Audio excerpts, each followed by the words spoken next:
Yay! Oh, wow, here we are. I am so excited to be here with Zoe again. Zoe, it's just always so fun to be with you. I just love it. Yes. And Yes. recording this in really, we're in the energy of the February cross quarter, also known as M bulk, sometimes called Candlemas. There's different ways that and today's February 2nd when we're doing the recording, so it's Groundhog Day. Oh, it sure is. Wow. And it's a leap year. It's a Yes, leap it's a month, leap right? year. Yeah, there's 29 days this month, and that only Yeah. happens every 4 years. And Yep. the Yep. reason we have a leap year is because we have 365 and a quarter days every year. And so every 4 years, they have to add a day to keep the calendar aligned in the way that it's aligned right now. And some of my some of my ways of looking at this, it's like, okay, we have this calendar. It's designed to keep our reality in a more left brain, linear kind of way of seeing things, more materialistic, that kind of thing. Because when we were in more cyclical time and looking at things from the cyclical process, then we were in a more magical world. And so Yes. the powers that shouldn't be wanted to have more power and control. And so they Well, created this calendar, they created this way of telling people what time it is and right? disconnecting us from the magic of cyclical, I mean, yeah, of cyclical time, of Kairos time, of time that isn't linear and Yeah. logical and all of that. Where we live, where we don't know what day it is. We don't know. I mean, we do. We know what day it Yeah, is sometimes. yeah. Right. But I mean, I think about the movie Groundhog Day and they keep repeating everything over and over again. It's kind of like we're in that loop because of the way they've set up clock time and calendar time to Yeah. keep it very linear. Now, there are benefits. I always like to Mm-hmm. acknowledge the benefits. Like you're on the East Coast, I'm in Arizona. We can Mm-hmm. meet because we can say on the calendar, okay, on February 22nd at such and such a time, we're going to connect. So Mm-hmm. there are benefits to it. But Mm-hmm. I think it's also having the awareness that keeping our awareness in a more expanded place of realizing that there are cycles that happen every year, seasonal cycles, the cyclical time that happens every year. And so this year, according to our calendar, February 4th is the exact cross quarter. And that's when the sun reaches 15 degrees Aquarius. So it's the halfway point between the 0 Capricorn solstice point and the 0 Aries equinox point in March. So when it gets to 15 Aquarius, exactly halfway. Now, Mm-hmm. many cultures tend to celebrate on February 1st or 2nd, the cross quarter. But Mm-hmm. and it's in the window, but it's not the exact point. So just a little bit of tuning into the time. Mm-hmm. Mm-hmm. Mm-hmm. That we're in. Yes. Yeah. So we're in this magical window, and it was the cross quarter points in the Celtic tradition when when it was the veils between the worlds were thin or in that seasonal point. And so you could access other realms and dimensions more easily during the cross quarters. So we have that going on. And then on February 9th or 10th, depending on your time zone, we've got the new moon in Aquarius, and this will be the beginning of the Chinese New Year of the dragon. So of course we're going to talk about dragons again. About dragons again. So if people were, how long is sort of the veil thin? With this. That's a good question. I would say at least 3 days, at the minimum 3 days. The day Okay. before the exact point, the day after the exact point, the day of the exact point. But you Okay. could even put a little bit more time around that. You could maybe put like 3 days before and 3 days after. It's a Okay. window of time. It's an energy of time, because it's approaching that exact halfway point. And it Okay. does, and we tend to be like into exactness, Yeah. oh, the exact 15 degrees Aquarius moment. But it's like the sun's coming into close alignment with that point for a few days before and is still there a few days after that Mhm. exact point. So we're in it. Okay, so for people who are watching this, by the time you see this video, you've still got time to do any rituals that you want to do while the veil is so thin. It would be, you know, if you want to do Yeah. releasing rituals, Oh, since and you're reminding me too of something really important, and that is that the Celtic cultures, they're so smart. They often use the new moon or full moon closest to the exact seasonal point. So that means February 9th or 10th, depending again on your time zone, it is the new moon closest to this cross quarter. So okay, so great. So that's like 5 days later. So yeah, right. so you can add that into your understanding, and then sometimes they'd use the new moon or full moon that was before that exact point and the new moon or full moon that was after that exact point, and create a Oh, 2 week window, and they do their celebrations over that time. okay, So so there you go, folks. So if you want to get your the things for the waning moon in, now's the time. And then after yes, that moon, what you're going to be calling in up until the full moon. So basically, you've got lots of time to do your rituals. yes, and today is the last quarter moon. So and it's in Scorpio. Last quarter moon in Oh, Scorpio. wow. Very close to a star called Zuban el Janubi that's in the constellation of the scales. Now, Scorpio is the seasonal sign, and the scales are the constellation that the seasonal sign is now occupying, because the seasons change constellations over time.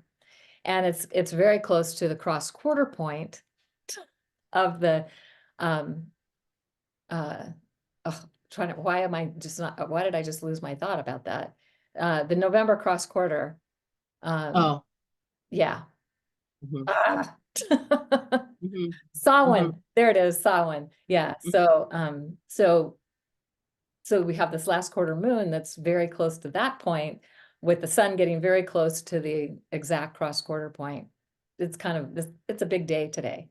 It's It's a also big day. ground. It's a big day. Especially if we're talking about Scorpio. So deep-seated beliefs, things like that, that you want to end cycles to. This would be a great couple of days to do that work. Yeah, and Scorpio is also where we tune into what we're really most alive and passionate about, what really gets us excited and lit up, and that lets us Mhm, know we're on the right track. If mhm. we're attempting to do something or setting intentions that are just kind of then Yep, that's not it. yep, Like, yeah. yeah, connect with what's really alive for you at this Passion. point. Yeah, as you're Mm, getting ready to set up your, our the next 6 weeks before we get to the spring equinox. So pretty cool. yeah. Yeah. Okay. Great. Hey, so do you want to draw some cards for us to help us tune into this time and see what energies are up and available? Yeah. Okay. All right. I'll have to say about this time. What do you have to say about this time? Well, look at that. So we have the cardinal card. And so, of course, this resonates to all of the cardinal signs: Aries, Capricorn, Cancer, and Libra. And so our cardinal signs usher us into these new seasons, right? So Aries ushers us into spring, Cancer ushers us into summer, Libra ushers us into fall, Capricorn ushers us into winter. In the So, northern hemisphere, just so you know, oh it's yeah, opposite in the in the southern north. hemisphere, in case anybody happens to be listening from down Yes. under. Yes, that's right. I do have friends Yes. down under. And so this again is a time for starting new things, initiating new things. Again, it might not be the time to sort of rush full forward, especially because I like to work seasonally anyway. So this is technically winter in the northern hemisphere, and so this would be a time for planning and things like that. It is a time for pioneering. It does say pioneering spirit here. So, and it says bravery. So we should not be entering into, as you said, Cayelin, and even as I'm thinking ritualistically, as I always am, if we're going into ritual, we need to go into it brave. If we don't need to be afraid. We don't need to have self-doubt. We need to be like full force, believing in ourselves, believing in our power, and believing in our energy, and our own divine spark here as we move forward. Okay, we are initiating. We don't have to wait for other people to initiate us into things, okay, anymore. We can initiate ourselves into our next phase of life, is what I'm hearing. We have everything we need. I know people get tired of hearing that, but I'm going to keep saying it. We have everything we need to push ourselves forward, and because we have help. We have planetary help, we have our ancestral help, we have our spirit guides, so we can initiate ourselves into this next phase of life, okay? So if you were looking for a sign, should I do this thing? Here's your sign. Beautiful. Your sign. We should put that song in the show notes. So yeah. So it's an initiatory sign. Time. Time and sign. The Yeah. sign is that it's the time. Yeah. I love that. All Yeah. right. And so, you know, here we are recording this as we're coming to the exact cross quarter. We're at the, as we said, the last quarter moon, coming to the new moon that's happening on February 9th, that will begin the year of the dragon. So how are we engaging that? And we've been talking about this in almost every video I've been doing. I've been talking about it because I'm kind of like geeking out on the dragon thing right now. I'm wearing my dragon pendant and And I have my serpent earrings. serpent earrings. That's so good. So I got inspired, and I don't even know how this came across my screen of awareness, but by these dragon cards. It's called the Dragon Oracle cards by Diana Cooper, and I've been really loving this deck. And I will so I thought, well, I'll just draw a dragon card to see what dragon energy wants to be with us today. So this is something that Zoe, I usually leave to you, but hey, it's a dragon, so I guess I can do this. Yeah, So I'll have here's a the card I drew for us is the Lilac Fire Dragon. And what it says is that it transmutes through the power of divine love and open up to transcendent love and enlightenment. Purity of heart brings peace, hope, and joy. And there's more, because it's this idea of enlightenment, powerful feminine energy. And Zoe and I were talking about this as we were getting started, or before we got started here, about how the dragon energy is really feminine. And part of the reason dragons were vilified was because it was the domination over the feminine energy. And so that was part of why that happened. And the ways they did that in so many other situations. But anyway, so when we invite the dragon energy back in to our lives, and we allow that, because that energy flows through our body anyway, and it's like the energy lines of the earth were called dragon lines. The energy lines in our body are like dragon lines. So this is, you know, so working with the lilac dragon, which is like similar to the violet flame, it can transmute and transform all the lower vibrational energies into the higher vibrational energies of love. And this is something we talked about the last time. We talked about the love, you know, how we're going to transform the world with loving kindness. And so just to follow up on that a little bit is that Peter and I were out for a walk yesterday in our neighborhood, and we passed this elderly gentleman and said hi to him. And he's probably in his late 70s, maybe his 80s. I don't know. He was walking kind of slow, but he was out walking. It was pretty cool. And so we said hi to him. And so then he said, hi, I'm Ron Johnson from Wisconsin. We were like, oh, that's so good. And then he handed us these little hearts. He makes these little heart faces pens, and he handed one to each of us, and it's like he's spreading the love. I was just like, that is so cool, like signs in the world of form. We've lived in this neighborhood 7 years, and nobody's ever offered us a heart before. I was like, okay, thank you, universe, for that sign. So yeah, so it's all about the love. Again, we're just gonna energize that. And the Lilac Fire Dragon is really all about the love as well. And how does that help us connect into the bliss of love, the ecstasy of love, the transformative power of love to change everything in our world. So with that, I'm handing it to you, Zoe.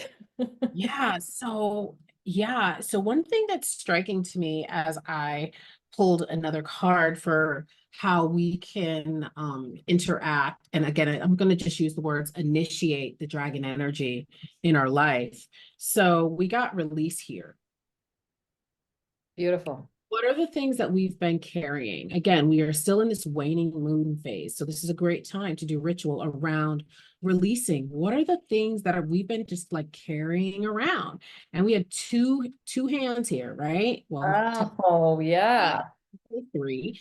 So we have the power of initiation, that divine spark, and our hands can also release, right? And so the power is within our hands. I'm just full of puns and metaphors today. And so once we do that releasing, then we have the Eight of Wands, which we love, right? And so it's like all of those things that were on pause, all of those things that we were waiting for can actually come through, because the Eight of Wands is about news, it is about fast moving energy. And so, yeah, again, all we have to do is initiate our own self, right? Release whatever we've been carrying. It's time to like put it down, and then let this new energy come in. And what's interesting to me too, I always like to look at similarities. And so the similarities in the colors of the hands and the colors of the wands. And so it's almost like, again, drop these things that you were carrying so that you can pick up these other things. And these are the things that we really want. This is the news we want to hear. This is the world we want to see, right? Where you're walking down the street, somebody just gives you a lovely, heart pin or something. So we have the interactions that we want to have, because wands are about action. Beautiful. I love that. The magic wands, 8 of them. So that we Yeah. can, so that we can put into motion what it is that we desire. And it is about action. Because if we don't take action, it's just an idea that never it comes to fruition or anything. So Right. yeah. Right. And Yeah. we started with action with the cardinal signs. That's what they're known for. But it's like, how do we keep that momentum going? Because sometimes cardinal heavy people like myself, we might start things and then we kind of lose the excitement around it. So it's like, how do we keep going? How do we keep that internal flame, that internal fire going? Well, release, release, release, release, release. Because sometimes it could be those things that you're carrying that's draining your energy, right? So then again, so that you have the strength to pick up these other wands. Love that you said internal fire, because of course the dragons are often associated with being fire breathing.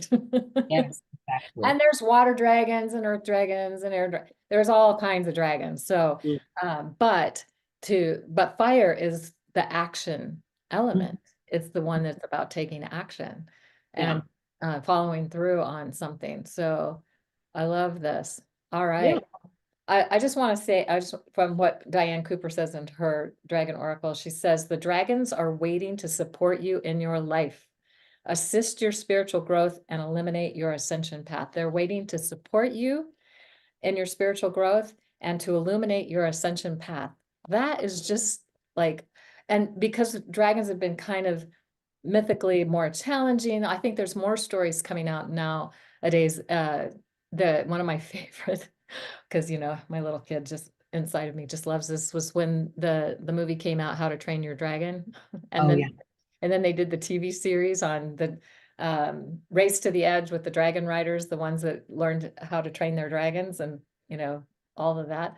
So they would play off of, there were people that were trying to capture dragons and enslave them, and then there were the people that were trying to make sure that the dragons were free and being honored for their gifts. So that's where we want to be with all of this at this time. It's like, okay, so how is the dragon energy showing up for you? How are you inviting that in to be part of the assistance as we're navigating this year of the dragon? Yeah. And I have one more card because it was just like staring at me. And it was right under this Eight of Wands is the King of Wands. right? And so being bold, being a leader, being a mentor, all of these things are ways to unleash our dragon energy, our, being powerful, right? The time of like shrinking away is like, no, it is the time to step forward again with Pluto in Aquarius now, standing up for humanity, standing up for ourselves. This is the time we're in. Yeah. Yeah. And with Pluto, it's shining a light on where that's not happening. And we could Hmm. also imagine that Aquarius is about universal love, Hmm. and that the um love and perhaps also expanded states of consciousness and awareness that are based in love, not just the mental experience of that. So, what is in the way of that? And Pluto's here to help us. And we could imagine that dragon energy could be like the Pluto thing where it's just, putting the fire on it, doing the alchemy to transmute Yeah, and form and change it all up. How cool is yeah. that? All this fire, I mean, all that we basically have all fire here. Yeah, right. Feels like, get going. Yes. And so do you feel complete with what you have to share, Yeah. Rose? Okay. So with that, we're gonna just wish you all a magical dragon year. Yay. And we'll look forward to connecting with you next time once we're fully in the year of the dragon. Yeah, yeah, Yeah. absolutely. All right, y'all. See you All soon. right. Bye.